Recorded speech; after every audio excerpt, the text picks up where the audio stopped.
Oke, nggak apa-apa, Kak.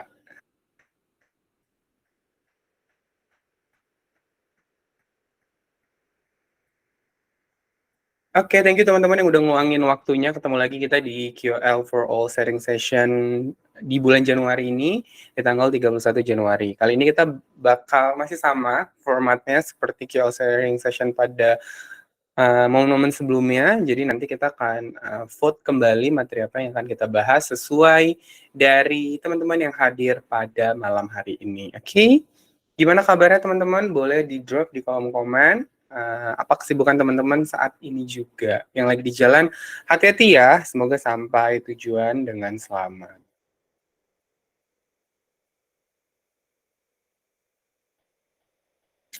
Oke, kita mulai bukan kelas ya, sharing session pada malam hari ini. Salam kenal teman-teman, aku Hamzah Nasution. Aku adalah seorang QL spesialis. Dan kalau mau kepo-kepo bisa follow sosial mediaku. Ada di LinkedIn, di Instagram, dan di TikTok. Nah, ini adalah percentage dari teman-teman yang meluangkan untuk join di QL sharing session kali ini. Jadi kalau lihat dari diagramnya, kurang lebih didominasi dari teman-teman sebagai seorang QL spesialis. Jadi 26% kurang lebih teman-teman yang vote, bukan yang vote, yang ngisi tuh dari teman-teman QL spesialis dari brand team. Kemudian 17,9% itu dari teman-teman QL spesialis yang bekerja di agensi. Baru 21,4% itu dari teman-teman para kreator. Nah, aku mau vote ya. Aku mau buat polling. Tunggu sebentar dulu. Aku mau make sure teman-teman di sini adalah QL spesialis atau QL. Gimana teman-teman kabarnya? Kenapa aku dianggurin ya? Boleh di-drop aja di kolom komen. Dan votingnya aku udah launch, jadi teman-teman bisa langsung voting sekarang. Kak Hanifah baik, alhamdulillah. Ya teman-teman boleh di-vote teman-teman QL spesialis atau QL. Dan ini menarik banget ya, jadi di momen ini aku kumpulin QL spesialis dan QL biar bisa sama-sama berantem gitu kali ya, biar bisa jembak-jembakan.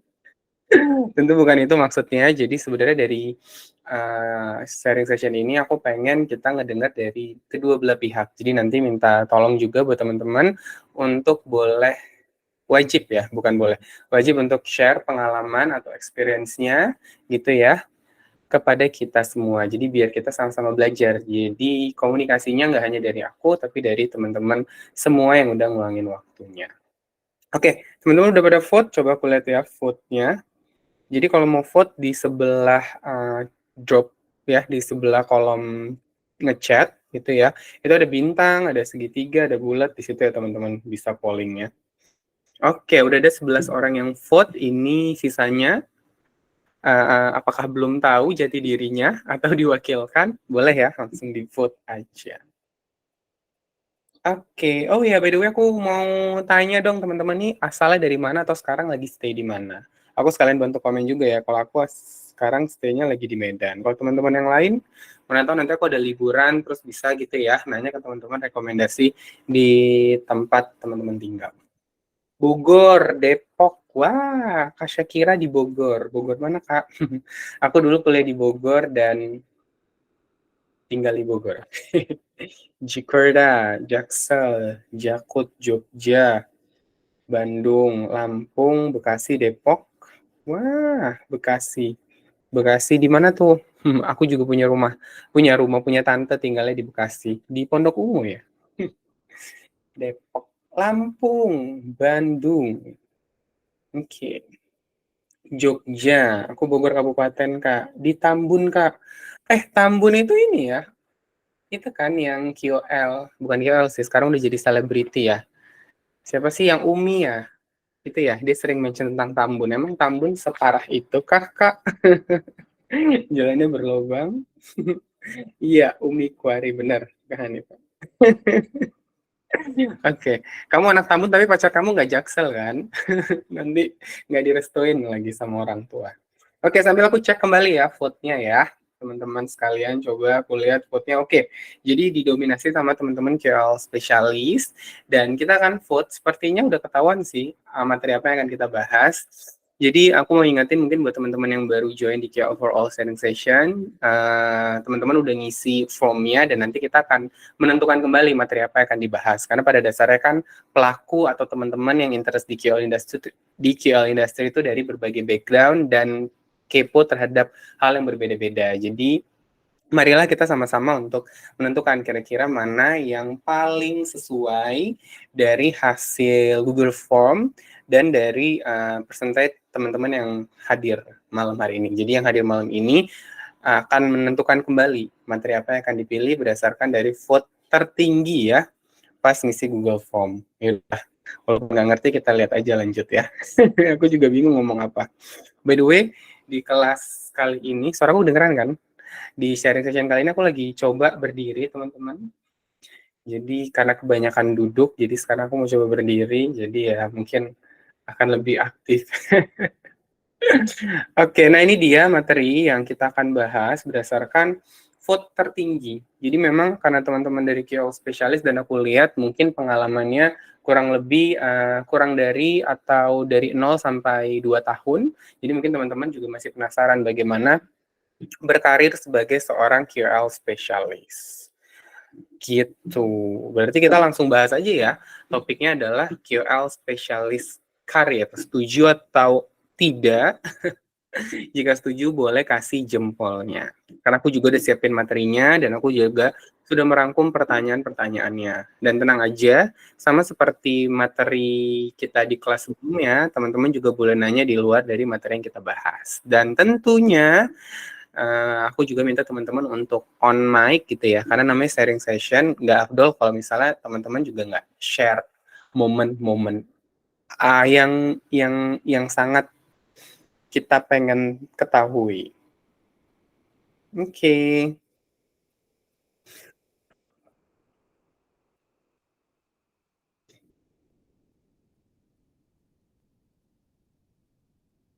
Oke, nah ini aku coba menjelaskan dulu ya buat teman-teman sekalian. Jadi udah ada materi yang aku siapin. Jadi karena memang topiknya tuh dua topik yang tertinggi itu dari sisi KOL spesialis tentang career, kemudian dari sisi KOL sendiri gimana cara approach brand. Nah, let me show to you guys. Siap? Boleh tulis siap di kolom komen kalau kalian udah ready untuk kita langsung kupas tuntas putar dunia karir di KOL spesialis. Siap teman-teman? Mana nih suara teman-teman yang lainnya? Ready, Kak Gilang. Siap. Gaskan. Kak Syakira siap. Kak Ais ready. I'm ready for love. Suaraku kedengeran kan walaupun mic-nya agak jauh karena kayak kalau terlalu dekat mukaku kedeketan. Aman ya. Oke, thank you Kak Angela. Nah, ini dia topik-topik. Jadi sebenarnya yang aku perhatiin mungkin teman-teman ada beberapa yang vote gitu ya, cuman kayaknya kurang pas terhadap apa yang dia pengen pelajari. Misalnya dia pengen belajar gimana cara menentukan KOL mapping, tapi vote-nya di KOL spesialis karir, karena menurut aku nggak relevan, karena itu juga udah ada tuh pilihannya sendiri. Kalau teman-teman mau bahas seputar KOL mapping, menentukan KOL yang terbaik, dan lain sebagainya. Jadi ini ada beberapa materi, dan ternyata materi ini juga sama dengan materi di tanggal 17 Januari, jadi kita melanjutkan, karena mungkin aku ngeliat baik banget teman-teman yang fresh graduate, yang switch karir, yang memang sangat tertarik untuk menjadi KOL spesialis atau berkarir di dunia KOL industry. Dan tenang aja buat teman-teman, kalau teman-teman udah punya pengalaman di KOL spesialis, itu teman-teman bisa explore, teman-teman bisa mendapatkan pekerjaan nggak hanya di satu tempat, tapi teman-teman bisa mendapatkan pekerjaan di berbagai tempat. Sesimpel misalnya teman-teman coba juga menjadi KOL atau content creator, karena tiap hari kan tektokan atau bahasnya seputar dunia per-KOL-an. Terus teman-teman juga bisa memberikan service sebagai freelance, atau teman-teman bisa jadi KOL manager, adalah mereka yang menghandle seorang KOL atau seorang influencer untuk business to business dengan klien. Mantap. Kalau teman-teman sekalian di sini, kegiatannya atau kesibukannya itu apa ya? Boleh dong di drop di kolom komen, jadi nanti aku bisa nanya-nanya nih. Kalau aku memang sampai saat ini masih seputar sebagai QL spesialis.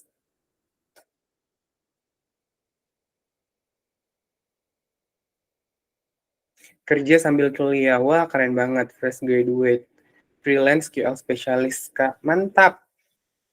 Aku karyawan swasta, Kak, karyawan apa tuh? Oke, karena menarik ya, jadi ada salah satu peserta di kelas private aku, dia itu backgroundnya memang berbeda jauh sekali dengan dunia QOL, jadi ada yang aku ingat ya, ada yang dia di bidang kesehatan, ada dia yang di bidang teks gitu, tapi dia tertarik banget buat belajar QOL katanya. Gitu karena mungkin menurut dia kehidupan sehari-hari udah nggak lepas dari dunia QOL, buka sosial media ketemunya QOL, apapun kayaknya udah sangat terkonek dengan QOL dan kenapa kita nggak belajar gitu. Jadi enaknya belajar QOL juga kita bisa belajar dari apa yang sudah kita lihat gitu, apa yang sudah kita tonton di sosial media. Jadi ilmunya tuh memang ilmu yang sehari-hari kita lihat, kita tonton, nanti kita tinggal spesifikin aja. Oke, ini adalah beberapa pertanyaan ya teman-teman seputar QL spesialis karir. Ada yang sesuai, ada yang pertanyaannya agak sedikit melenceng. Nggak apa-apa, karena memang formnya kan lumayan banyak pilihannya ya. Biasanya semakin banyak pilihan, semakin bingung buat milih. Nah, by the way aku lanjut aja ya. Ini adalah poin penting, apalagi tadi aku lihat ya, teman-teman ada yang baru mau mulai belajar, ada yang fresh graduate, ada yang juga sambil ya, kuliah sambil kerja juga, semangat, keren banget. Bahkan aku kalau harus ngulang, momen kuliah, aku kayak mau kuliah sambil kerja deh. Karena kayak keren gitu loh. Karena bisa dapetin pengalaman secepat-cepatnya walaupun belum lulus kerja. Dan saat kita lulus, kok lulus kerja sih, lulus kuliah. Nah, saat kita lulus kuliah tuh pengalaman tuh yang paling penting. Oke, nah ini adalah tips versi aku dan teman-teman lain sebagai QL spesialis boleh banget ya di-share di kolom komen dan nanti on mic untuk share tips-tips menjadi seorang QL spesialis. Oke, nah jadi teman-teman sebagai seorang QL spesialis, poin yang paling penting adalah kita harus tahu siapa aja QL yang ada di Indonesia. Sesimpel itu. Karena pada dasarnya itu adalah tugas utama kita. Tugas utamanya adalah mencari QL. Misalnya contoh gitu ya, produknya adalah kamera gitu ya. Nah nanti kita cari kira-kira siapa aja sih KOL yang cocok untuk mempromosikan kamera ini, gitu ya.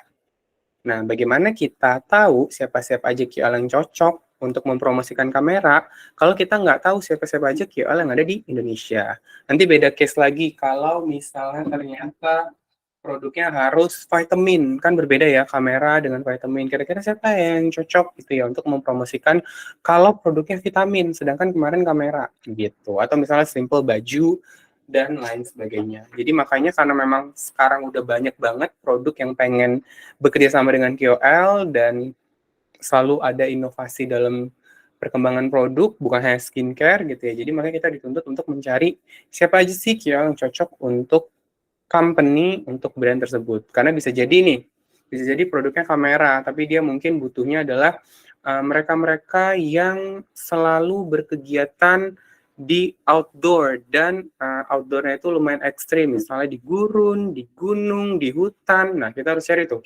Nah, gimana kita cara carinya? Gitu. Nanti kita akan bahas secara general, cuman yang poin paling penting yang kita bisa persiapkan sedini mungkin. Jadi kalau sekarang menjadi KOL spesialis tuh kalau menurut aku kita bisa belajar sendiri, kita bisa persiapkan sedini mungkin tanpa kita harus join di satu company. Nah, ini poin yang teman-teman harus lakukan terus-menerus, yaitu adalah KOL database. KOL database itu adalah sebenarnya kumpulan sih, kumpulan nama-nama KOL yang kita ketahui, kita cari sendiri, dan emang dikumpulkan, dicari dengan jujur, tidak mencontek, tidak menduplikat, tidak membajak dari KOL database yang mungkin kita temui. Gitu. Jadi intinya adalah ya udah KOL database seperti slide, seperti tabel di sebelahnya itu terdiri dari, ini adalah secara garis besar ya, terdiri dari KOL itu platformnya apa? Misalnya Instagram, TikTok, YouTube, dan lain sebagainya. Terus nama KOL-nya. Nanti kalau kalian udah insert nama KOL-nya, nanti masukin juga sosial media link-nya ya. Misalnya www.tiktok.com/@QL4all. Kemudian juga persona QL-nya. Persona QL itu seperti apa? Ibaratnya identity QL itu dia lebih antusias ke kategori apa? Misalnya ke beauty, tadi traveling, sport, dan lain sebagainya. Baru nanti masukin jumlah followersnya, terus ini juga boleh dimasukin average viewers atau engagement rate, kemudian masukin kontak person. Terus ada yang nanya, QL database itu perlu nggak sih masukin red card? Menurut aku nggak perlu, karena biasanya red card QL akan berubah dalam kurun waktu tertentu, tapi poin paling penting adalah mending kita cari sebanyak-banyaknya QL gitu ya, yang mungkin nanti akan kita gunakan di kemudian hari. Jadi nanti kalau misalnya ada brand, ada produk, ada campaign, kita udah nggak bingung cari-cari QL-nya, scrolling-scrolling, kita tinggal buka database kita, mungkin kita tinggal search dari personanya, atau dari jumlah followersnya gitu ya, atau dari platformnya gitu. Misalnya contoh, kita udah ngumpulin QL elektronik, traveling, lifestyle, OTD. Nah, jadi kalau ada campaign untuk ngepromosiin kamera ini, ya udah kita tinggal mencocok logikan aja gitu ya. Kita coba insting kita atau nalar kita kalau orang yang pakai kamera sih siapa aja sih? Yang pasti gadget reviewer, traveler, mungkin orang-orang yang suka OTD juga butuh foto gitu ya, butuh kamera orang orang ya. Terus mereka yang tertarik mungkin di beauty juga mereka butuh kamera untuk buat fotonya jauh lebih bagus dan lain sebagainya. Nanti kita tinggal search dari QL database yang kita punya. Jadi mempermudah hidup kita dan nanti juga saat kita interview atau kita ingin apply di satu company itu kita punya nilai plus bahwa kita punya QL database. Berapa banyak sih jumlahnya? Semakin banyak semakin bagus dan kalau bisa memang nama-nama QL memang nama-nama QL yang memang berkualitas. Berkualitas dalam artian yang pertama adalah mungkin dari segi average viewersnya stabil, engagementnya tinggi atau setidaknya dia kredibel atau dipercayai dan juga dia followersnya real, viewsnya real, likes-nya real. Karena aku menemukan ternyata banyak sekali KOL-KOL yang tidak masuk akal. Aku belum bisa membuktikan dia followersnya beli atau enggak, tapi tidak masuk akal. Misal followersnya udah puluhan ribu, tapi viewsnya masih ribuan, dan itu jumlah views ribuan itu nggak hanya di satu dua konten, tapi bisa dibilang kayak hampir keseluruhan kontennya tuh viewsnya tuh ribuan. Terus likes-nya udah di hide, komennya juga nggak ada gitu. Jadi kayak menduga kalau performance-nya tidak sebanding dengan jumlah followers. Tapi aku nggak bisa kayak nge-state, oh ini orang beli followers gitu. Nah, seputar AQL Specialist Career, kita akan bahas poin berikutnya, yaitu adalah freelance. Tapi sebelum lanjut, aku mau make sure teman-teman paham nggak tentang QL Database. Boleh langsung komen aja di kolom komen atau kasih jempolnya kalau paham. Kalau paham, kita lanjut lagi. Atau ada yang mau ditanyakan, langsung ditanyakan aja ya. Oke, thank you teman-teman. Coba aku baca ya. Oke, ada account eksekutif, ada KOL spesialis di brand skincare dan kosmetik. Kemudian ada associate media manager di salah satu agency. Nakes dan KOL, partnership dan channel staff. Biasanya aku tambahin City, Kak, karena aku handle KOL campaign di all region Indonesia. Nah, itu menarik banget ya insight dari Kak Dia. Jadi nanti teman-teman boleh nih saat membuat QL database, teman-teman masukin domisili QL-nya tuh di mana. Nanti teman-teman lihat saja atau duga gitu ya, itu boleh banget. Jadi domisili maksudnya ini QL-nya tinggal di mana? Di Jakarta, di Bandung, di Bali, di Bandar Nera, atau lain sebagainya. Thank you Kak Dia Kalpika buat masukan dan sarannya. Untuk average views itu bagaimana ya Kak? Ngambil sampel per berapa video ya? Nah, untuk average views itu teman-teman bisa ambil dari, nih aku coba tulis di sini, itu bisa ambil 5-10 video terakhir yang sudah 24 jam. Karena kan mungkin ada video-video yang pas kita lihat, oh dia baru posting belum 24 jam, jadi mending itu dihiraukan aja. Terus kalau bisa juga mungkin ambil videonya yang nggak dipin ya, jadi benar-benar video yang 5-10 yang terakhir. Gitu. Nanti aku coba di persona ya, gitu ya.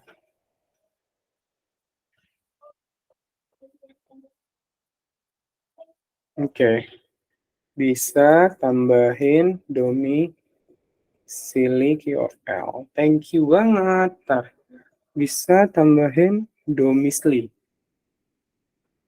Oke, nah sebelum kita lanjut, mungkin aku mau dengar kali ya sharing session dari teman-teman yang lain. Mungkin ada yang mau share gitu ya, harus ada. Kira-kira QL database versi teman-teman gimana, atau mungkin ada honest review seberapa ngebantu QL database dalam pekerjaan teman-teman. Boleh dong di-share. Aku tunggu kali ya, 30 menit.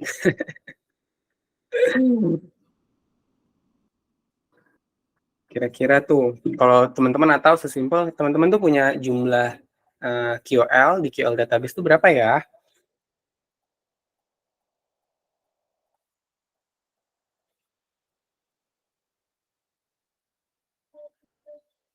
Coba aku liatin ya, dari oke, kalau gitu dari Kak Diah deh, Dia Kalpika. Halo Kak, ada tips nggak sih Kak, bagaimana cara mudah dalam membuat QL database? Kak Dia boleh ya, jika memang memungkinkan untuk on mic, boleh banget untuk on mic. Halo, Halo Kak. sorry aku agak bindeng ya karena lagi flu banget. Oh iya, cepat sembuh Kak, kita doain ya teman-teman, semoga cepat sembuh. Iya. Amin. Jadi gimana pertanyaannya apa nih? Cara mudah membuat QL database versi Kak Dia Kalpika. Kalau untuk QL database tuh sama sih Kak kayak yang kamu buat itu, kayak platform, QL name, persona paling sama ditambahin kontak person juga udah ada. Biasanya aku tambahin domisili karena jujur aku pegangnya kan untuk campaign di seluruh Indonesia, sedangkan kalau kayak di Sumatera, Jawa, Kalimantan itu kan biasanya punya ciri khas yang beda-beda tiap daerahnya kan. Jadi bisa jadi kalau si brand itu pengen di Sumatera, aku pengen campaign-nya modelannya A, di Jawa sendiri lebih ditekankan ke B, C, D. Nah, biasanya kita ini juga Kak, apa namanya, kita bikin ciri khas tiap daerah juga sih Kak. Jadi itu lebih memudahkan kita buat kasih masukan ke brand juga. Terus biasanya aku juga suka bikin kayak gini juga Kak, jadi kayak diskusi-diskusi sama KOL, mereka itu sebenarnya personanya atau nyamannya, bikin konten yang seperti apa sih, kayak gitu. Karena biasanya kalau untuk bikin brief ke brand itu, kalau dari aku sih biasanya selalu bilang ke brand bahwa kita akan mengikuti personanya, KOL. Karena kan yang kita tembak kan sebenarnya audiensnya dari KOL. Kita pilih KOL yang dengan persona yang berbeda, supaya kita bisa kayak nge-grab banyak lebih bervariasi audiensnya, kayak gitu. Tapi so far untuk KOL database tuh sama seperti yang Kakak bikin sih, kayak gitu. Hmm. Ciri khas di tiap daerahnya aja sih biasanya aku tambahin, buat masukan ke brand atau ke klien gitu-gitu sih, Kak. Oke oke. Kak Diah, terus aku mau nanya, gimana cara mencari QL yang di domisili tertentu? Misalnya tadi kayak Kalimantan, Sumatera, Sulawesi, ada tips-tipsnya nggak sih Kak? Aku tetap pakai kenalan sih, Kak. Jadi di tiap daerah kayak aku sendiri punya teman-teman dari tiap daerah, aku suka suka nanya gitu, "Di daerahmu tuh yang lagi rame itu, KOL apa sih?" Kayak gitu. Atau kalau enggak biasanya aku ya cari city info dulu, Kak.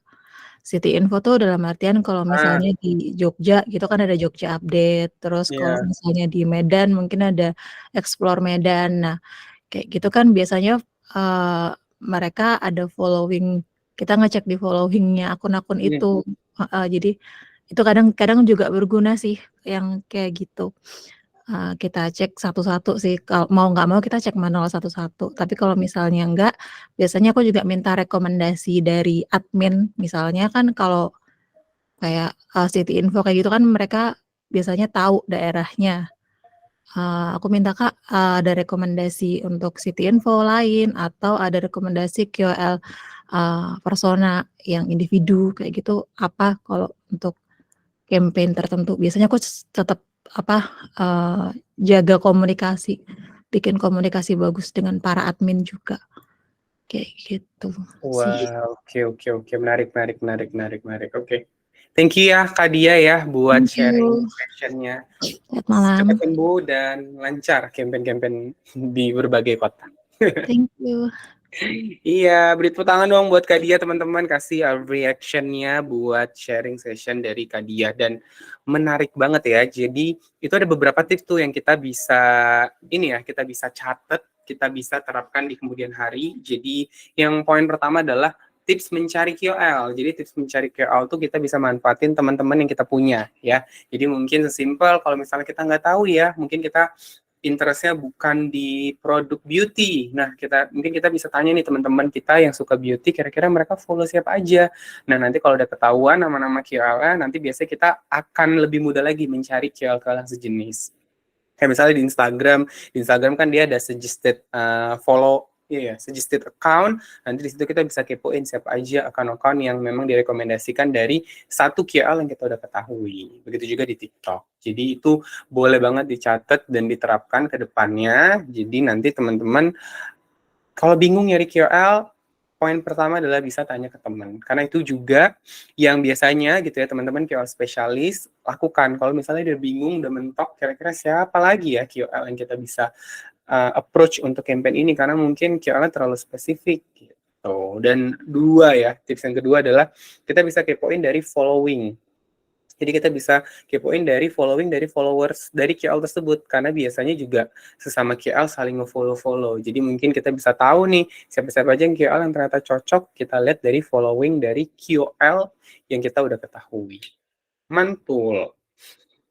Mungkin teman-teman yang lain boleh share tipsnya gitu ya. Boleh juga on mic untuk bisa kita dengar suara merdunya.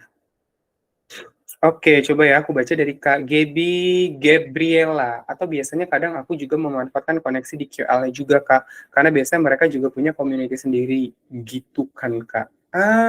Ya menarik ya. Jadi kita sekarang udah another level gitu ya. Kalau kita mencari KOL, selain mungkin kita tanya ke teman, kepoin followingnya siapa, kita bisa langsung nanya ke KOL-nya sendiri. Gitu ya. Karena mungkin KOL itu punya community-nya gitu. Jadi misalnya contoh, Kak, kamu punya temen lain gak ya, Kak, yang bisa ikutan campaign ini? Kalau ada, boleh dong kabarin ke kita. Gitu. Jadi nanti saat kita nanya red card ke QL-nya, kita juga minta gitu ya, informasi siapa aja nih QL atau teman-temannya dari QL tersebut yang kira-kira mungkin bisa join ke campaign kita. Menarik. Yes. Kemudian, wah seru banget ya.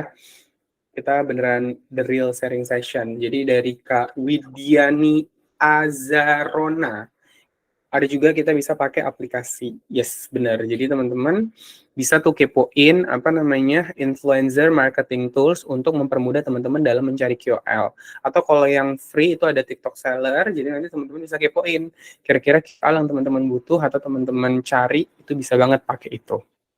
Terus kalau influencer marketing tools, teman-teman bisa langsung googling aja gitu ya. Terus teman-teman cari deh mana influencer marketing tools yang teman-teman butuhkan. Kalau dulu aku pernah pakainya Hype Auditor, Meltwater, terus sekarang lagi pakai Fair Indonesia. Gitu. Kita lanjut. Yes, nih. Kalau berbayar ada Nox Influencer juga, Kak, dari Kak Gaby Gabriela. Oke. Kemudian dari Kak Windy Anggreni untuk IR, biasanya aku pakai aplikasi analisa.co. Oke. Analisa.co sama analisa.io tuh beda ya, teman-teman? Kalau aku biasanya cek IR Instagram di Social Blade, terus kalau TikTok aku biasanya fokus ke average views. Jadi hitungnya manual.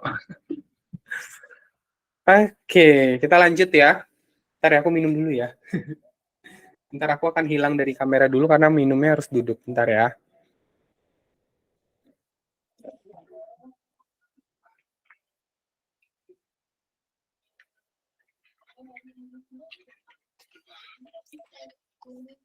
Oh iya, by the way, aku kepo dong, di tempat kalian tuh udah musim hujan belum sih? Karena di tempatku nggak musim hujan. Biasanya kalau udah mau deket Imlek tuh kan musim hujan ya. Tapi sekarang lagi enggak. Emang semundur itu ya musim-musim di Indonesia, kecuali musim nikah. Musim nikah. Dari Kak Fitriana, ujian terus. Semoga ujian duit ya. Tapi ujiannya uang kertas dan uang koin. Di Bogor ujian setiap hari, Kak. Wah, menarik ya. Ini jadi aku sharing session juga kali ya. Jadi kan dulu aku tuh kuliah di Bogor ya. Jadinya aku sudah terbiasa kalau kena hujan, kepala tuh nggak pusing. Kalau dulu kan aku tinggal di Medan, kalau kena hujan tuh kayak bentar aja tuh kepala langsung pusing kalau nggak keramas ya. Tapi semenjak di Bogor kayak kepalaku jadi lebih kuat, lebih stronger than before. Jadi kalau ada hujan gerimis dikit-dikit, terus apa namanya, dan harus nggak bisa langsung mandi gitu ya. Jadi kepalanya nggak pusing, beda dengan dulu. Dan di Bogor kayaknya hujan gerimis tuh udah biasa. Tapi kalau dulu tuh kalau hujan gerimis di Medan kayak udah mager gitu buat kemana-mana. Tapi kalau di Bogor kayak hujan gerimis doang udah diterobos aja. Naik motor gitu ya. Awal basah dikit-dikit. Kecuali yang hujannya udah deres banget. Tapi kalau hujan deres pun kita tidak akan menghalangi kegiatan kita. Pasti akan ada jas hujan atau naik angkot atau bawa payung. Fun fact sedikit tentang... Oh iya, kamu IPB juga Kak. Kamu angkatan berapa? Lampung hujan terus. Wah, Medan kenapa nggak hujan ya? Mungkin karena banyak polusi kali ya di Medan ini. Oke, kita lanjut ya teman-teman. Terus ada info dari Kak Sandi, mungkin teman-teman bisa kepoin langsung ya. Bisa di-follow dan di-message Kak Sandi Management. Oke, kita lanjut ya. Jadi sebagai QL spesialis, kita tuh nih ya teman-teman, ini benar-benar true story kali ya dari aku ya. Jadi ini benar-benar yang kita bisa manfaatkan gitu ya. Walaupun sebenarnya ada waktunya lah ya, akhirnya aku memutuskan untuk mencoba berbagai hal, kayak misalnya contoh coba freelance, jadi manajer QL, terus ngajar, terus bikin konsultan, tapi menurut aku adalah kita tuh bisa mengeksplor apa ya, kemampuan yang kita punya, walaupun kita nggak sadari bahwa kita bisa.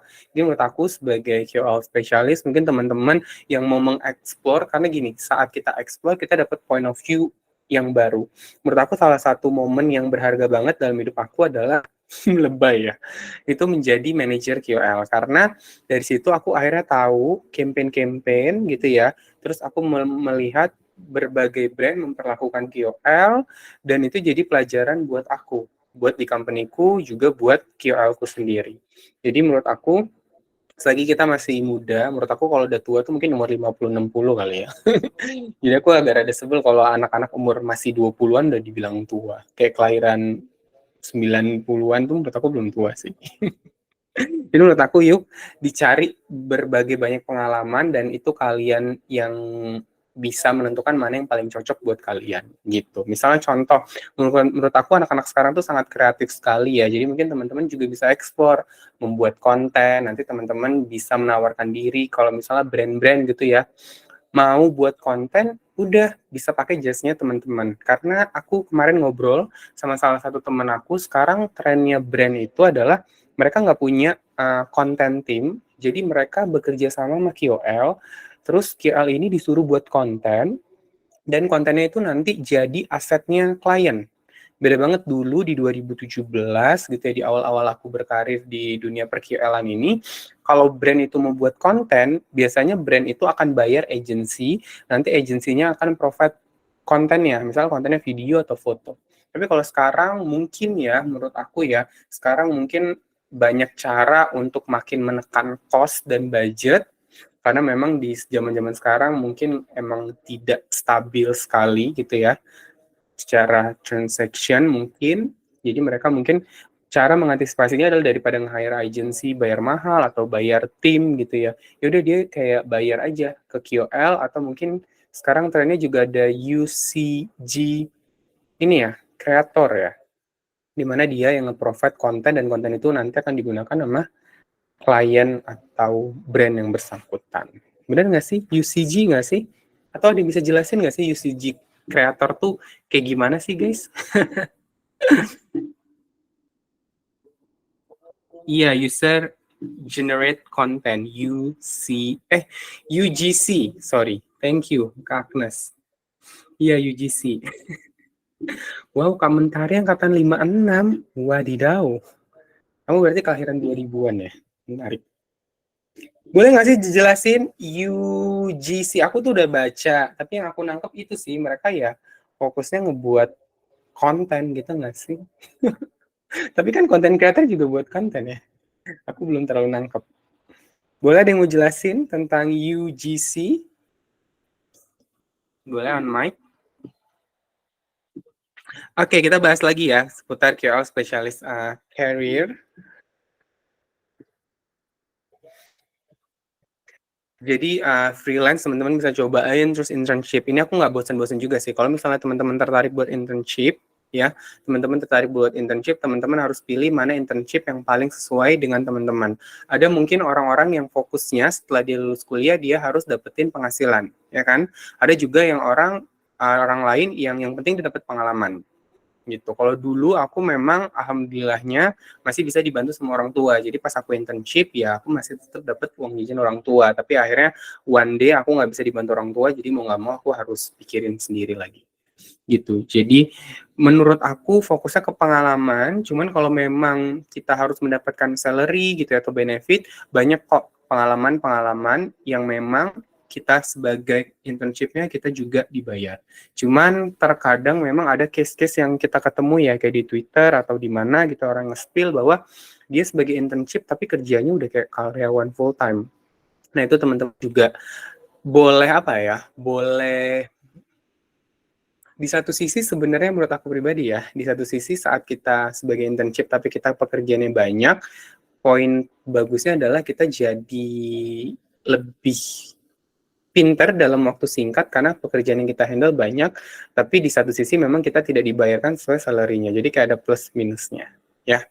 Jadi nanti dikembalikan ke teman-teman, pokoknya ya harus ingat waktunya aja sih. Jadi kalau misalnya memang waktunya masih jam kantor, menurut aku dihajar aja, karena percayalah pengalaman itu akan mengantarkan teman-teman kepada opportunity yang keren lainnya. Tapi kalau misalnya pekerjaan itu akhirnya mengganggu aktivitas teman-teman, kehidupan teman-teman, ya itu nanti teman-teman bisa obrolin sama HR. Jadi jadilah internship yang berani gitu ya. Jangan ngerasa internship itu tidak berani speak up, merasa dipandang sebelah mata, padahal kita sama-sama equal gitu ya. Nggak ada internship pun mereka juga akan kewalahan mengerjakan pekerjaan gitu.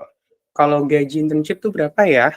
Seingat aku dulu ya, nanti mungkin boleh dikonversi lagi. Kalau dulu aku di agency itu internship 1,6 kalau nggak salah 2017. Ya, nanti teman-teman bisa hitung lagi internship itu berapa. Idealnya memang harus dibayar ya, gitu menurutku. Oke.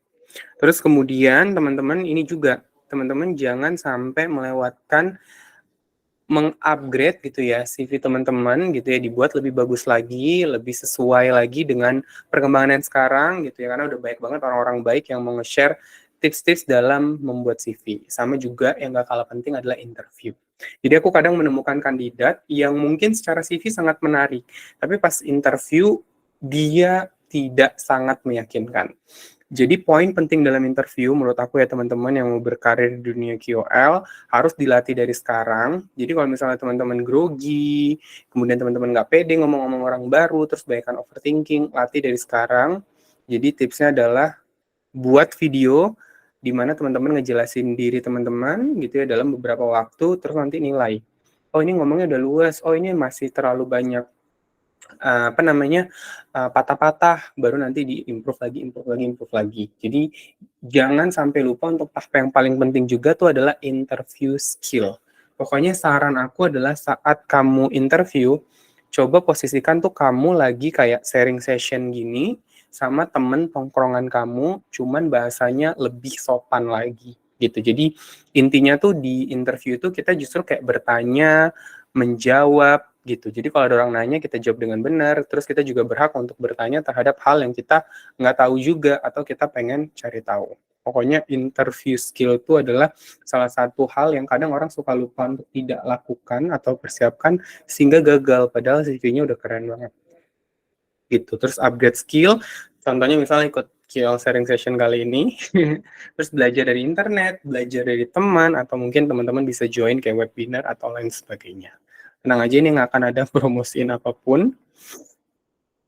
Nah, dan aku sangat takjub ya sama anak-anak zaman sekarang, karena pertama fasilitas tuh udah banyak banget, semua informasi udah kita bisa dapetin. Beda di 2017 saat aku mulai karir itu materi start QL tuh sangat sedikit sekali dan kita harus cari dalam bahasa Inggris. Tapi kalau sekarang bahasa Indonesia udah banyak, bahasa Inggris lebih banyak lagi, banyak konten creator yang ngebahas seputar dunia QL gitu ya. Banyak materi-materi yang kita bisa baca juga, kita bisa akses secara free atau berbayar.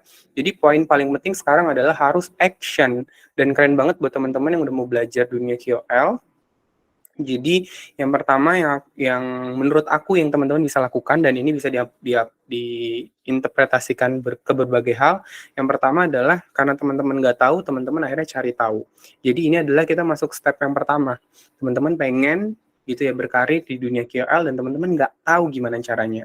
Akhirnya teman-teman join QL for All sharing session ini dan akhirnya teman-teman jadi tahu. Baru step yang kedua adalah memahami. Jadi memahami apa sih dunia QL itu, jadi belajar dari materi-materinya. Nanti aku ada share materi-materi yang bisa teman-teman akses. Habis itu nanti teman-teman praktek. Prakteknya itu adalah sesimpel teman-teman buat QL database ya. Teman-teman buat QL database. Baru nanti step berikutnya adalah teman-teman evaluasi QL database teman-teman, baru nanti ada hal-hal yang teman-teman pengen ketahui, teman-teman cari lagi informasinya. Gitu. Jadi yang pertama mungkin teman-teman bisa buat QL database. Setelah teman-teman udah bisa buat QL database, mungkin step berikutnya adalah memahami skill-skill apa aja yang harus dimiliki sebagai seorang QL spesialis. Misalnya skill komunikasi, berarti teman-teman belajar nih bagaimana berkomunikasi dengan orang, baik tulisan ataupun verbal. Nah ini ada materi yang teman-teman bisa akses, tinggal kepoin aja sosial mediaku gitu ya. Ada bio linknya, jadi aku ada online modul yang teman-teman bisa baca. Ini materinya di 2022, ya 2022 November sampai mungkin diupdate sampai bulan Februari 2023. Jadi materinya memang based on tanggal itu gitu ya. Jadi nggak aku update lagi. Kemudian aku juga ada materi belajar menjadi QL spesialis dari part 1 sampai part 15 di TikTok. Nanti teman-teman kepoin aja. Kemudian di Instagram tuh juga ada gitu ya, belajar QL spesialis as beginner. Jadi tuh aku buat live, terus aku simpen videonya, kalau nggak salah ada 8 atau 9 video, jadi teman-teman bisa kepoin juga dari situ. Jadi itu sebenarnya udah cukup menurutku, tinggal action aja, ya kita tahu pasti akan mager, akan males, tapi ya seperti itulah. Karena kalau nggak susah, semua orang akan bisa melakukannya. Wididiu. Oke, itu dia seputar QL Specialist Career. Mungkin ada yang mau ditanyakan buat teman-teman, atau teman-teman yang lain, aku tunggu sharing session-nya. Coba ya, kita cek-cek kembali. Kok kepala aku agak pusing ya? Topinya kayak ketetan. Oke, kita coba baca komen-komen dari teman-teman sekalian ya.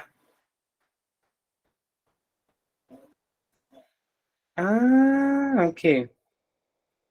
Nah, honestly aku juga bingung antara content creator sama UGC itu bedanya apa ya. Jujur, internship sangat membantu guys. Aku juga dulu belajar banget dari internship. Berawal dari benar-benar nol banget pengalaman mengenal QL. Dari Kak Agnes, UGC lebih ke konten aja Kak fokusnya, tapi nggak perlu yang banyak followers ya kan. Jadi intinya dia buat konten kan. Berarti kayak konten tim dong ya. Jadi ibaratnya misalnya ada kamera tuh ya, misalnya contoh ada kamera. Berarti dia buat konten gimana nge-review kamera, gitu nggak sih? Berarti lebih kayak tim-tim production house dong ya. UGC itu konten yang lebih terlihat organik atau soft selling, nggak terasa iklan gitu sih Kak yang aku tahu. UGC itu orang atau aplikasi ya? Setahu aku UGC itu orang ya, karena udah banyak ya di sosial media kita lihat nama dia misalnya Hamza, terus dia buat UGC gitu. Kebetulan aku handle UGC untuk media online. Kalau di aku UGC-nya jadi user situsku yang bikin konten untuk situs tersebut. Dari user untuk user. Caseku adalah media online, jadi konten di mediaku adalah hasil buatan dari pembaca mediaku. Semoga nggak bingung bacanya. Paham? Key point yang harus dimasukkan ke CV untuk posisi QL spesialis waktu ngelamar intern atau full time apa ya, Kak? Dari Kak Mentari Isca. Yuk kita jawab bareng-bareng. Boleh langsung ditulis di kolom komen, dan boleh juga wajib banget untuk teman-teman kasih jawaban melalui on mic. Tinggal ngomong aja, tinggal hidupin aja mic-nya ya. Jadi pertanyaan dari Kak Mentari Isca. Key point yang harus dimasukkan ke CV untuk posisi QL spesialis waktu ngelamar intern atau full time apa ya, Kak? Coba ayo kita bantu jawab teman-teman.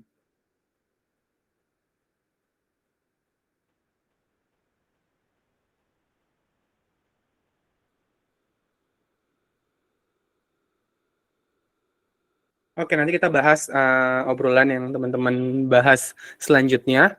Kira-kira menurut teman-teman sekalian, apa aja sih gong yang harus ada di CV sehingga kayak memungkinkan kita untuk keterima atau menarik attention dari HR atau user. Ayo kira-kira apa teman-teman? Aku sambil minum dulu ya.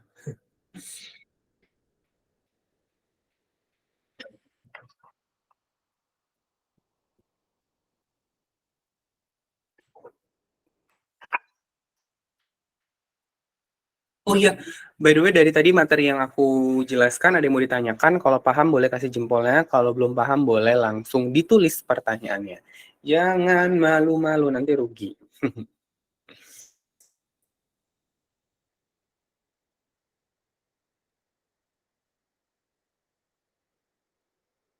Oke, jadi kalau di CV ya, kalau di CV mungkin aku akan coba breakdown dulu di sini.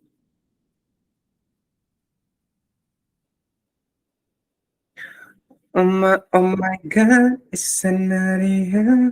Sa-na-na-na-na-na-na-na-na-na.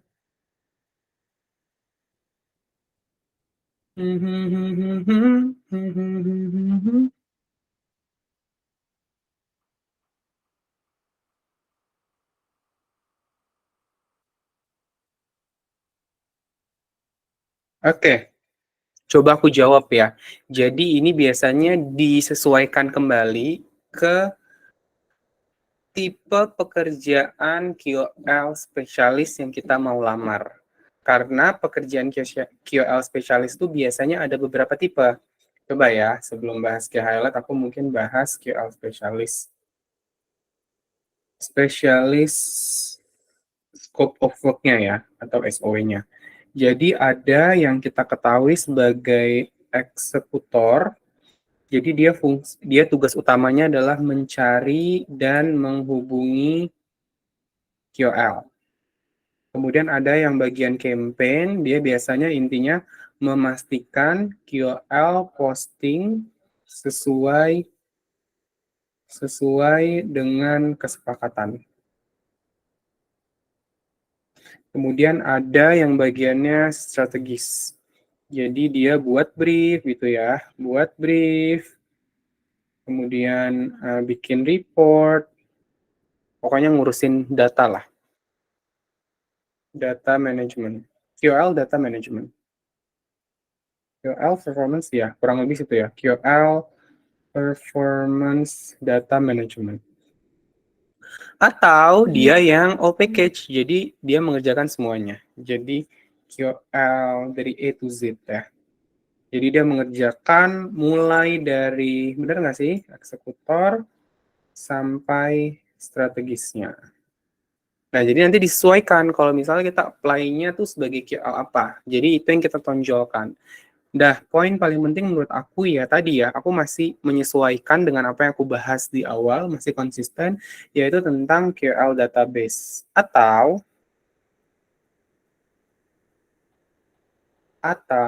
intinya adalah kasih tahu gitu ya, adalah kasih tahu ke user dan HR bahwa kita itu kenal banget dengan banyak QL di Indonesia.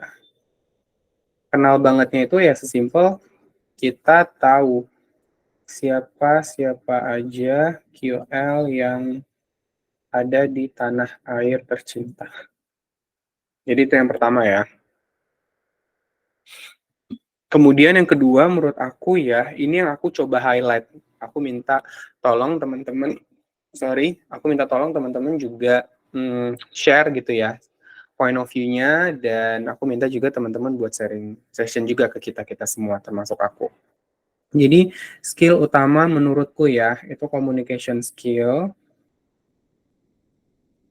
problem solving, atau kita ganti yang lebih menarik adalah creative problem solving.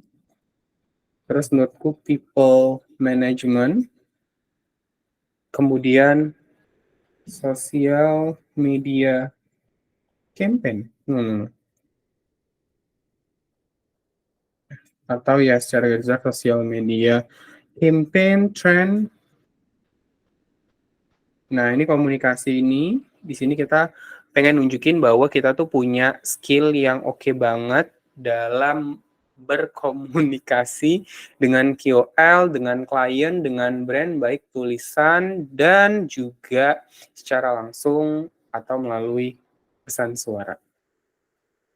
Gitu. Kemudian creative problem solving itu adalah namanya dunia KOL nggak lepas dari drama, ada aja masalahnya, ada aja problemnya, ada aja hal yang harus kita cari win-win solutionnya. Jadi bagaimana cara kita gitu ya memecahkan suatu masalah dan itu menguntungkan semua pihak. Kemudian people management, ya itu sangat related gitu ya. Jadi kayak gimana nih kita mengatur orang lain gitu ya dengan skill yang udah kita punya sehingga nanti orang tersebut bisa menjalankan tugas sesuai dengan apa yang kita instruksikan.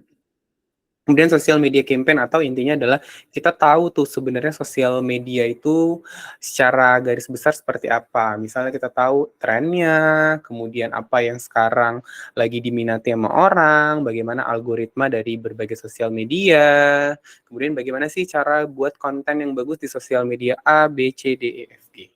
Itu menurutku. Kalau dari teman-teman yang lain, coba ya aku slide share dulu. Pegel juga ya ternyata kalau berdiri.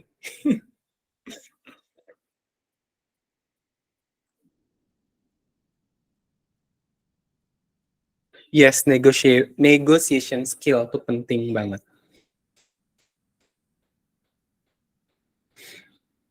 Coba ya.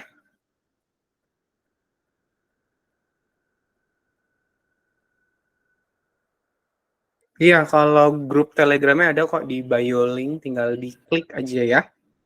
Namain Kak negotiation skill, iya benar banget dari Kak Hanifa. Pernah kerjasama dengan QL, disebut project yang pernah ada. Kalau untuk intern with no experience, paling nggak pernah organisasi yang menuntut komunikasi aktif di media sosial, dan mengikuti tren saat ini. Sisanya nanti ketahuan pas interview. To be honest, anak-anak magangku pada belum ada pengalaman. Jadi, aku ngajarin dari yang nol banget. Iya, benar banget. Negotiation skill tuh wajib banget. Jadi kita bagaimana bersilat lidah ya.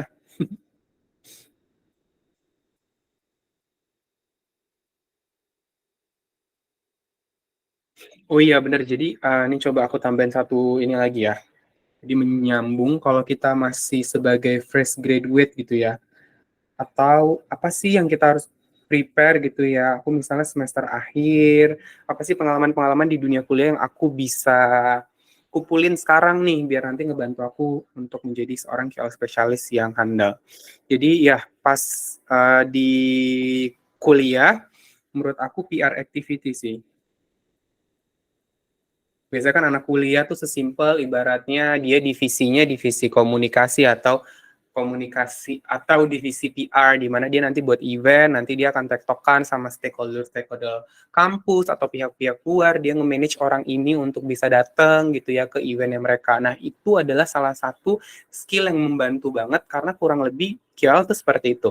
Simple, akhirnya kan kita kalau dulu pas zaman kampus biasanya kita buat surat ya. Buat surat kasih ke misalnya kita mau ngajak dekan ini buat datang ke event kita. Biasanya kita kasih surat, kita misalnya kasih ke sekretarisnya, terus kita pastiin follow up kira-kira Bapak ini datang atau enggak. Nanti kalau datang kita sambut gitu ya. Nanti kita prepare apa yang dia butuhin atau ridersnya gitu ya. Baru nanti sampai Bapak itu atau tamunya sampai pulang karena acara udah kelar. Jadi tuh yang kurang lebih kayak gitu ya. PR activity atau mungkin kalian sebagai leader gitu kali ya, kalian nge-manage orang, misalnya kalian tim apa ya, ketua tim divisi komunikasi atau mungkin ketua panitia acara. Nah, itu tuh ngebantu banget. Karena kalau kalian udah bisa manage orang, jadi nanti ke depannya akan lebih mudah lagi untuk mengaplikasikannya ke KOL gitu. Karena KOL akan jauh lebih mudah karena ya itu adalah ranahnya udah lebih profesional, udah ada kontrak, udah ada perjanjian kerjasama yang disepakati. Jadi semuanya udah lebih mudah lagi untuk diatur gitu. Gitu ya kayaknya ya. Jadi mungkin kalau kalian lagi apa namanya lagi masih kuliah gitu ya atau lagi cari-cari pengalaman, mungkin pengalaman-pengalaman ini yang kalian bisa ini ya, bisa tambah lagi. Atau debate itu juga menarik kok. Debate kan nanti melatih skill kalian dalam negotiation skill I think, public speaking. Oh iya, public speaking juga penting. Ya, gitu teman-teman.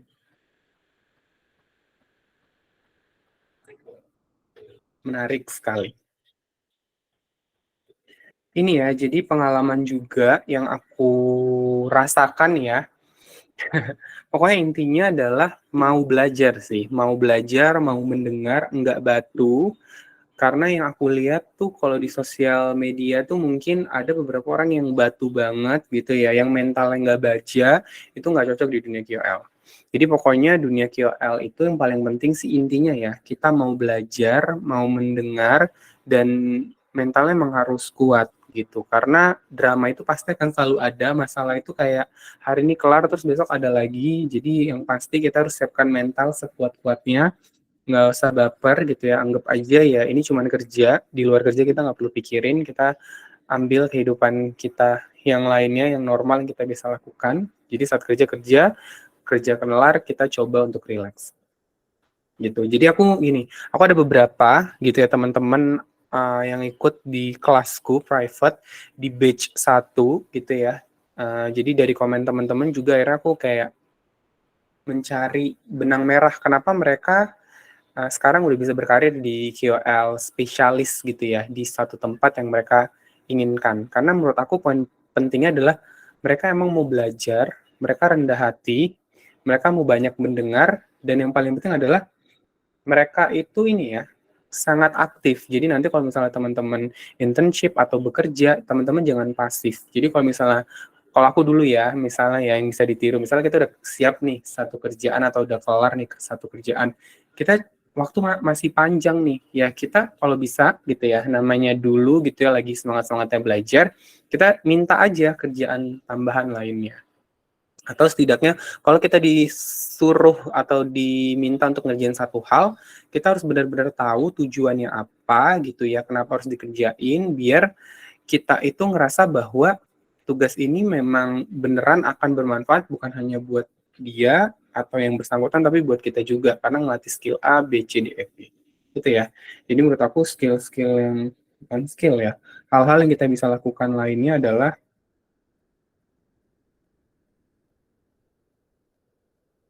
kalau bisa harus aktif gitu ya, pasti rendah hati, mau belajar gitu ya. Kemudian hmm, tadi aku bilang apa ya?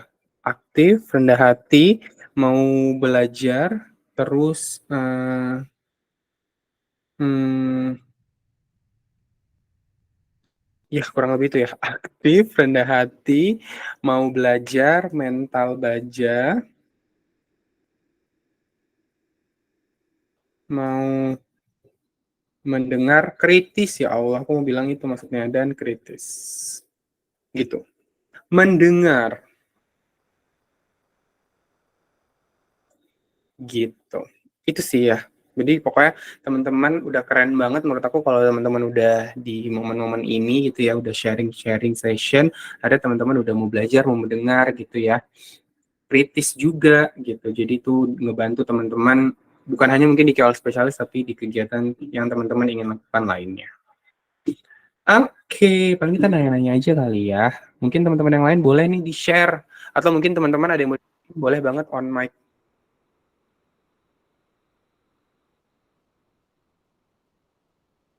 Kita coba ke slide yang pertama deh. Oke. Benar, benar banget. Jadi dari Kak Dia mencari sisi yang disuka dari pekerjaan itu nggak sih Kak? Jadi nemu keseruannya. Bener banget, bener banget. Jadi emang passion ya, passion. Jadi kita harus cari kenapa sih kita mau jadi KOL spesialis, apa enaknya. Nah teman-teman, boleh dong ditulis di kolom komen apa sih enaknya menjadi seorang KOL spesialis. Coba dong boleh di drop. Kalau aku dulu kenapa milih KOL spesialis, jadi dulu tuh pilihannya kalau nggak konten tim, buat konten, buat jadi KOL spesialis. Jadi aku udah buat konten tapi ternyata nggak dapet feel-nya, jadi aku mutusin jadi KOL spesialis. Kenapa aku suka? Karena kayaknya itu tuh kegiatan yang mingle banget. Ya, halo, ada yang on mic? Boleh nih yang raise hand, boleh yuk. Apa kepencet nih buat Kak Novita Rahayu, Kak Syakirah Nadifa, dan Kak Kurnia? Apakah Halo, kepencet? Iya, halo, silakan. malam Kak. Malam. Ini dengan siapa? Desi, Kurnia Desi. Oke, Kak, apa kabar? Alhamdulillah sehat. Alhamdulillah. Eh, aku manggilnya Kak siapa ya? Soalnya Oh, enggak Kak Hamzah. Kak Hamzah. Ya, Oke, oke. sesuai yang ada di bawah. Kak Hamzah. Aku mau sharing aja sih Kak. Boleh banget. Kebetulan aku punya manajemen KOL, namanya Silau Manajemen. Udah dari tahun 2021 sih. Ya, 2021 ke 2022 lah gitu. Terus mengenai tadi tabelnya ya Kak ya, mungkin ada juga request dari brand itu untuk jangkauan audiensnya. Dari mungkin VT-nya jangkauan audiens berupa yang male berapa, female-nya berapa gitu. Terus juga usianya, kadang dari brand itu minta yang usianya masih ya inilah rentang 20-an gitu Kak. Mungkin itu. Terus untuk brand ini juga sebenarnya masih dari aku membutuhkan banyak banget KOL-nya. Mungkin dari teman-teman juga bisa saling memenuhi kesediaan KOL-nya ya Kak. Dari aku mungkin butuh dan mungkin dari teman-teman juga membutuhkan KOL, bisa kami bantu gitu. Jadi tadi kan saran untuk mencari KOL kita bisa hubungin dari KOL-nya temennya KOL gitu ya, kenalan-kenalannya, atau mungkin dari manajemen juga. Karena kalau dari manajemen itu kan ya itu punya database-nya banyak.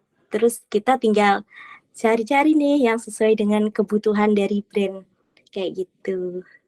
Mungkin gitu ya. Sekalian buat teman-teman juga promosi ya kayak, atau Kak Hamzah mungkin sedang kerjasama sama brand gitu, bisa ini ya kayak komunikasi juga sama aku. Siap, mantap, Makasih. mantap. Ya, keren, keren, Makasih keren ya ya. Kak ya. Iya, thank you Kak.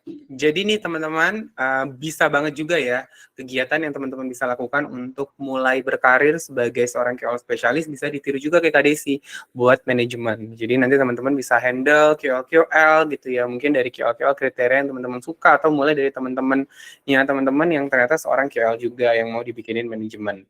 Nah, buat Kak Desi mungkin ya aku bisa saranin kalau udah gabung di grup Telegram tuh udah bagus banget. Jadi nanti teman-teman bisa coba share-share di situ tuh. Kalau misalnya teman-teman mau cari KOL atau mau mau cari klien juga, nah itu boleh banget nanti di-share di grup Telegram. Dan untuk KOL database itu ada saran juga dari Kak Desi untuk masukin yang namanya adalah demografi followers ya. Bisa masukin kayak gendernya, karena mungkin beberapa klien ada yang request minta yang spesifik. Jadi misalnya KOL ini yang nge-follow tuh dominan laki-laki atau perempuan, kemudian umurnya dari rentang berapa, kemudian tadi juga tambahan seperti domisili, atau mungkin di TikTok ada yang minta GMV juga, dan lain sebagainya. Jadi itu boleh, itu juga opsional untuk dimasukin ya, KOL database yang terdiri dari kalau aku nyebutnya demografi followers ya, atau demografi audience, di mana terdiri dari umur dan juga gender dan hal-hal lainnya. Gitu, menarik sekali. Jadi ya kalau sekarang tuh makin banyak orang yang nge-explore KOL spesialis itu bisa ngapain aja. Kayak misalnya contoh ada manajemen, kemudian ada talent management juga gitu ya. Kemudian juga ada namanya agency gitu ya. Atau KOL manager atau kerja di agency atau kerja di brand team atau mungkin kerjanya remote untuk brand-brand luar itu juga bisa banget. Jadi please di-explore gitu ya. Jadi nanti kalau teman-teman scrolling sosial media mungkin scrollingnya udah nggak hal yang random atau hal yang muncul di FYP aja, tapi mungkin spesifik cari yang related seputar KOL gitu. Oke, mungkin ada yang raise hand lagi, langsung aja. Boleh langsung on mic aja, silakan. Halo Kak Hamzah. Halo, ini dengan Kak siapa? Aku Syakira. Suaraku jelas gak Kak? Jelas banget Kak Syakira. Apa kabar Kak? Alhamdulillah pusing sama kerjaan sih Kak. Alhamdulillah ya. Alhamdulillah pusing gitu. Paling aku mau sharing dan nanya sedikit sih Kak sama Kak Hamzah dan teman-teman semua. Kayak di sini tuh udah pada expert ya kayaknya di perdunian KOL-an gitu kan. Jadi mungkin aku mau sharing dikit sih. Sekarang itu kan sebenarnya aku tuh bisa dibilang masih bekerja as a partnership and channel ya di sebuah startup di Jakarta yang dimana sebenarnya pekerjaan aku sehari-hari itu emang nge-handle third party. 11-12 sih sama KOL, cuman kan third party-nya lebih ke akun-akun Instagram yang bukan bentuknya orang. Karena kan KOL kan biasanya bentuknya tuh lebih ke ada wujudnya gitu ya Kak gitu. Dan sebenarnya tuh di divisi tempat aku bekerja sekarang tuh ada yang nge-handle KOL dan aku rasa kayak wow menarik banget ya gitu untuk bisa kerja nge-handle KOL gitu sih. Sama sebenarnya tuh di kerjaan aku sekarang tuh bisa dibilang aku ya lumayan lah udah setahunan dan emang berpikir gitu ingin memasuki perduniaan KOL ini sih Kak. Nah, kira-kira mungkin dari Kak Hamzah dan teman-teman yang lain nih, ada nggak ya tips atau saran buat aku yang sebenarnya aku pengen start as freelancer dulu sih Kak. Gitu. Cuman aku masih agak buta gitu loh, karena kan ibarat kata ini agak switch karir tapi nggak melenceng-melenceng amat gitu, karena sebenarnya pekerjaan aku sehari-hari tuh emang nge-manage akun juga, terus emang banyak banget partnershipan sama orang juga gitu. Nah, kira-kira selain aku menyediakan atau kita bisa nge-provide KOL database ketika nanti kita melamar kerja gitu, ada hal lain nggak sih sebagai seseorang yang ingin switch career gitu, Kak? Oke, Kak. Aku kalau dari pengalaman kakak, mungkin kan kakak udah related banget sama sosial media ya. Jadi mungkin untuk menambah portofolio atau CV, jadi nanti hal-hal yang kakak udah lakukan gitu ya, bekerja sama dengan partnership itu, mungkin kakak bisa nge-highlight beberapa konten atau beberapa campaign yang mungkin resultnya bagus.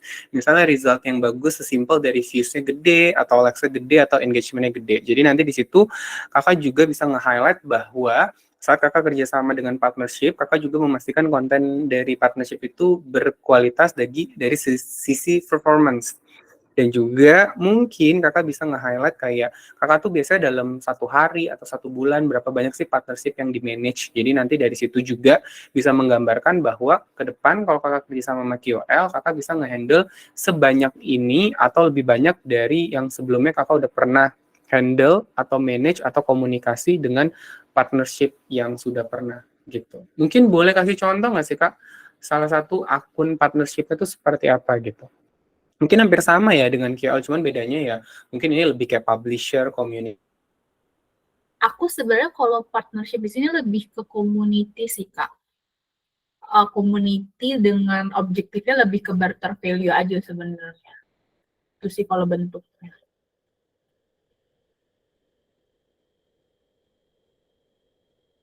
Kak Hamzah, sorry masih di mute.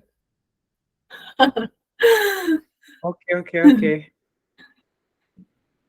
Iya, jadi mungkin ya menurut aku ya hampir sama sih dengan KOL, karena dulu pun aku pernah gitu ya mencari community juga gitu loh, pernah cari community untuk satu campaign karena dia emang butuh community. Jadi menurut aku udah related, tinggal ya di breakdown aja activity kakak yang mungkin yang kakak pengen highlight, mungkin kakak handle-nya banyak community dari jumlah atau mungkin dari kualitasnya gitu, atau mungkin ada yang mungkin community yang akhirnya jadi partneran gitu ya, karena komunikasi kakak dengan suatu community itu berjalan dengan lancar, kakak mampu membangun relationship, itu juga bisa di-highlight.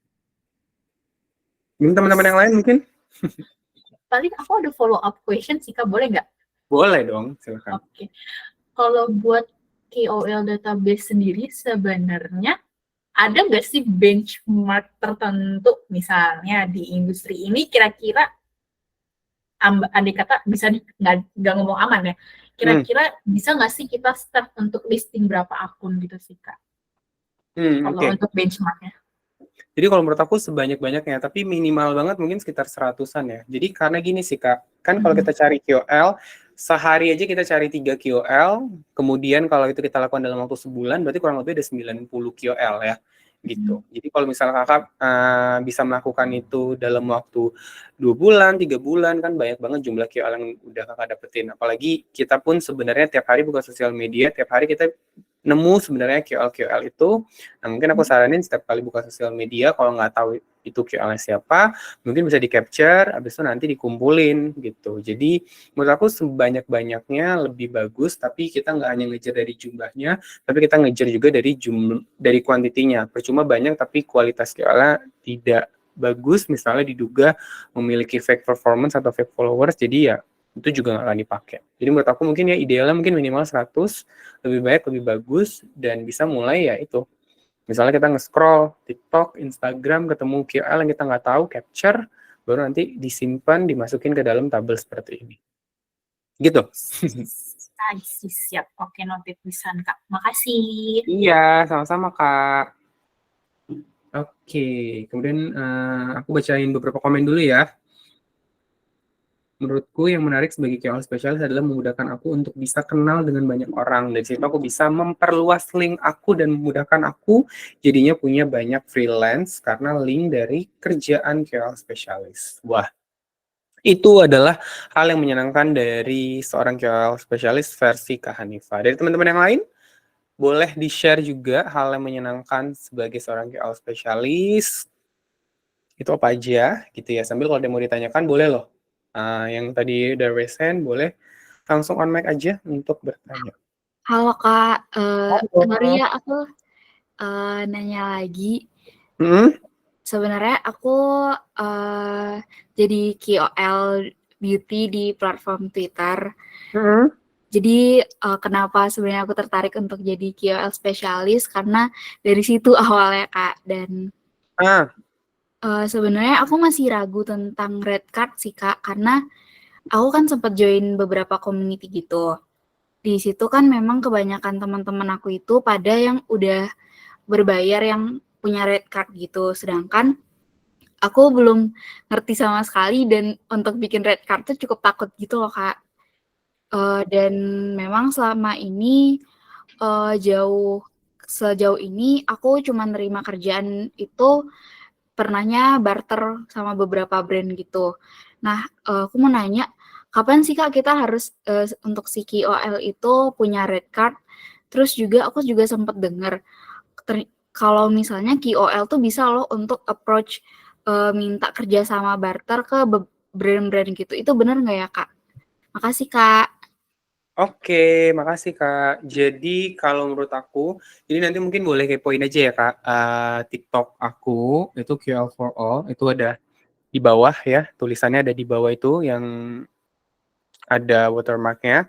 Nanti di situ ada beberapa video yang kakak bisa tonton. Itu pertama adalah nentuin KOL red card, udah lama banget aku posting, itu durasi 10 menit, kurang lebih, gitu ya. Itu juga materinya sama dengan apa yang aku share ke dosen kecantikan, karena pas aku live di TikTok, dosen kecantikan mampir, terus dia pengen dihitungin red card-nya. Kemudian juga yang terbaru juga ada, juga nanti kakak tinggal cek aja, konten-konten aku terbaru tuh ada ngebahas tentang KOL red card, begitu juga di LinkedIn tuh juga ada. Gitu. Terus poin paling penting adalah menurut aku pribadi gitu ya, Gimana cara kita nentuin red card? Itu pertama adalah berdasarkan dari kualitas konten kita, effort yang kita lakukan dalam membuat konten yang berkualitas, kemudian yang kedua adalah performance kita. Gitu. Jadi intinya adalah klien berhak untuk membayar dan klien mau membayar jika kita punya kualitas konten dan juga kita punya performance yang bagus. Sesimpel kita membuat konten yang berkualitas dari segi storytelling-nya, dari segi ceritanya. Kemudian kita memiliki views yang tinggi gitu. Jadi berhak banget untuk dibayar. Dan menurut aku kita bisa dibayar berapa ya, Kak?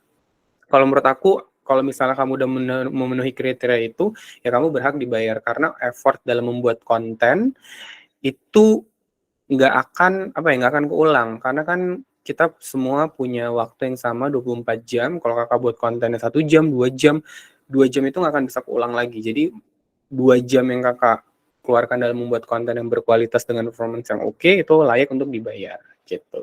Berapa sih fee-nya? Itu nanti coba ditonton di video-video aku gitu ya. Dan kita sebagai KOL juga bisa approach brand, tinggal approach aja lewat sosial medianya atau hubungin LinkedIn-nya, pastiin kakak udah buat KOL red card. Dan banyak juga ya teman-teman yang lain juga udah nge-share tentang bagaimana cara buat red card, itu juga bisa membuat kakak dapat referensi tambahan. Jadi intinya jangan kayak berkecil hati untuk kayaknya aku masih dibayar pakai barter value doang masih oke kok. Enggak gitu. Tapi kita harus cek kembali ke diri kita. Kita buat kontennya udah oke belum ya? Performance kita udah bagus belum ya? Terus kemudian ini effort aku nih wajib dihargai nggak sih gitu ya? Kalau aku pribadi sih ya aku harus dihargai ya effort itu dengan dibayar dengan red card gitu.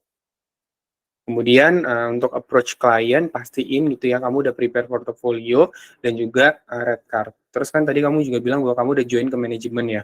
Nah itu juga sangat menarik sih. Jadi untuk mendapatkan pekerjaan kakak juga bisa join ke manajemen gitu. Nanti tinggal di adjust saja red cardnya berapa karena ada beberapa yang mention ke aku kalau gabung ke manajemen red cardnya sangat tidak sesuai mungkin di beberapa manajemen dan timeline-nya sangat mepet gitu. Intinya adalah kalau menurut aku pribadi, ini aku yang juga pelajari dari peserta di kelas privateku bahwa sekarang KOL itu kurang lebih kayak template atau jiplakan. Jadi kayak nggak ada pembeda antara KOL A, B, C, D, E, F, G. Apalagi to be honest harus ngomong agak menyelekit itu di beauty. Karena aku lihat semua KOL beauty itu yang baru-baru mungkin template-nya sama semua. Kalau nge-review produk udah review produk tanpa teks atau masukin teks atau pakai voice over, kasih sound, masukin product knowledge udah. Jadi kayak mau dia namanya A, B, C, D, E, F, G, kontennya semua sama, nggak ada pembedanya.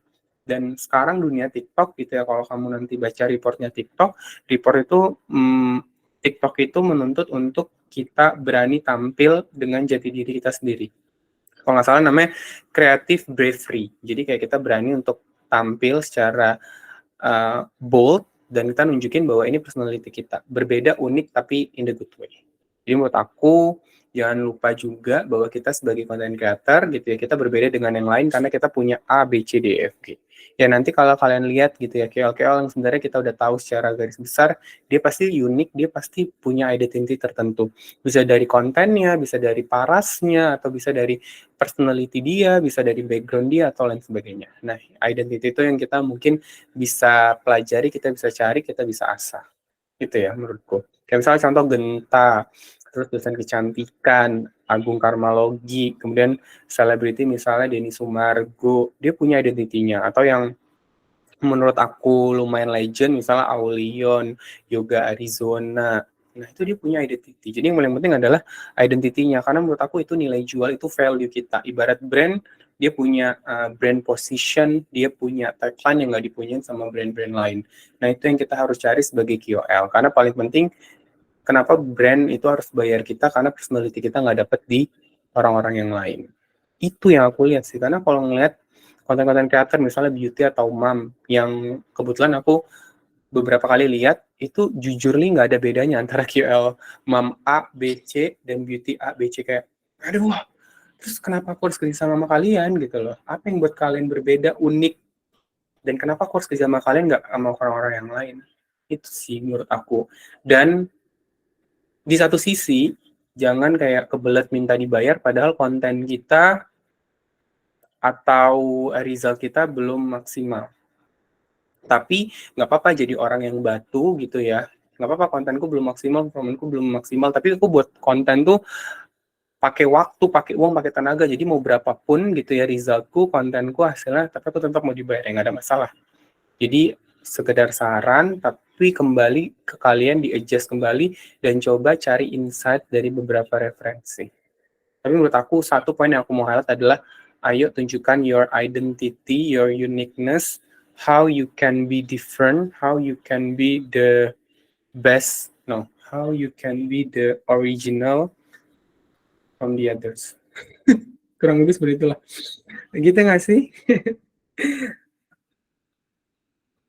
Iya, pokoknya semangat jadi content creator ya. Dan menurut aku, oh iya, jadi sebenarnya message-nya sih sebenarnya ya, kalau bahas atau kalau ketemu teman-teman KOL di sosial media, pasti selalu nanya tentang red card. Pasti. Iya, pasti itu kayak udah 1000 kali, mungkin aku udah sampai bosen sih kalau ada orang nanya tentang red card. Kalau KOL spesialis itu ya nanyanya tentang gimana menjadi KOL spesialis. Nah, apa namanya, aku coba baca kolom komen juga ya, sambil kita mendengar curhatan-curhatan dari teman-teman yang lain. Oke, ini seputar KOL spesialis ya, plusnya adalah bisa kenal selebgram gitu ya, bisa ketemu sama artis, wow. Menarik. Kemudian dari Kak Sandika mau nanya dong, kenapa ya brand ngasih fee itu lama banget, soalnya dulu aku kerja di perusahaan besar yang cabangnya udah seluruh Indonesia, finance tuh bisa nyairin uang kalau udah di ACC dari atasan sehari aja. Mungkin regulasi brand bisa beda-beda, tapi kenapa nyampenya seminggu lebih? On mic dong Kak, KOL spesialis brand, terima kasih. Oh iya tuh, boleh tuh teman-teman, bagaimana sistem payment di teman-teman. Kemudian sama konten A Day in My Life, beberapa brand yang ku handle udah nggak mau lagi pakai konsep A Day in My Life dan langsung coret kalau ada konsep konten seperti itu. Mungkin A Day in My Life tuh cocok kalau memang dia dari dulu tuh A Day in My Life kayak Bella Tobing ya. A Day in My Life dia udah sampai part 4 1500 apa gitu ya, itu nggak ada masalah karena ya dia pionirnya. Tapi kalau mungkin kita yang biasanya buat konten itu nggak pakai A Day in My Life, terus tiba-tiba A Day in My Life kayak wadidaw. Oh iya, sama menurut aku ya mau nggak mau kita harus konsisten ya buat konten, terutama kayak di TikTok ya. Jadi kalau kita buat kontennya seperti itu terus sampai muntah gitu loh. Tinggal dicari idea atau konsep, bukan idea, topik yang kita buat berbeda. Aku konten kreator yang pakai bahasa Jawa itu bisa masuk ke unik atau identity nggak? Iya, bisa banget. Salah satu KOL Medan menurut aku yang sebesar sekarang tuh ada namanya Mak Betty atau Arif Muhammad, kemudian ada Warintil juga yang baru gitu ya. Itu mereka terkenal gara-gara identity mereka gitu. Boleh banget Kak. Oke, jadi kalau misalnya payment menurutku ya, kayak misalnya contoh, misalnya Unilever ya, Unilever tuh pasti akan bayar sampai 6 bulan untuk proses payment, makanya dia selalu pakai vendor dan vendor nanti yang nalangin dulu uangnya. Kalau Tokopedia tuh setahu aku terakhir tuh 30 hari. Terus kalau company-company aku yang lain tuh biasanya 2 minggu ya. Jadi kalau sistem payment setauku ya, kalau sistem payment itu memang kita harus sepakati dari awal dan itu harus dari tulis di surat perjanjian kerjasama ditandatangan di atas materai. Dan kita infokan gitu ya, kita kasih penalti aja kalau payment telat, apa kompensasi yang klien harus berikan ke kita gitu. Dan aku sebagai KOL manager pun ya kurang lebih udah mulai dari 2019 sampai kemarin 2023 nggak ada payment yang telat, dan seumur-umur aku jadi KOL manager cuman sekali doang itu payment telat, dan itu gara-gara aku sudah terlalu percaya karena aku tektokan sama teman kerjaku. Tapi ternyata dia nggak bayar-bayar. Kayak udah sampai 4 bulan, 5 bulan, padahal fee-nya juga nggak segede itu. Dan ternyata aku dengar dari yang teman-teman yang lain, ternyata kejadian juga. Jadi yang salah tuh kayak bukan hanya orangnya, tapi emang agensinya kayak sistem payment-nya tuh lagi buruk. Dulu kan juga pernah ada ya salah satu agensi yang kayak udah di blacklist sama banyak KOL, dia tuh payment-nya tuh lama banget, bisa sampai 6 bulan, 8 bulan. Atau mungkin kalau kalian tahu misalnya di TV, kayak Net TV tuh katanya dia bayarnya suka lama. Gitu.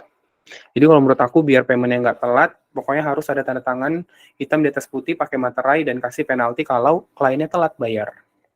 Gitu, karena seumur-umur aku baru sekali doang payment-nya tuh telat dibayar sampai 5 bulan kali ya. Itu pun gara-gara teman sendiri. Jadi sama teman kita jangan percaya, harus pakai MOU. Karena itu aku kemarin nggak pakai MOU. Oke.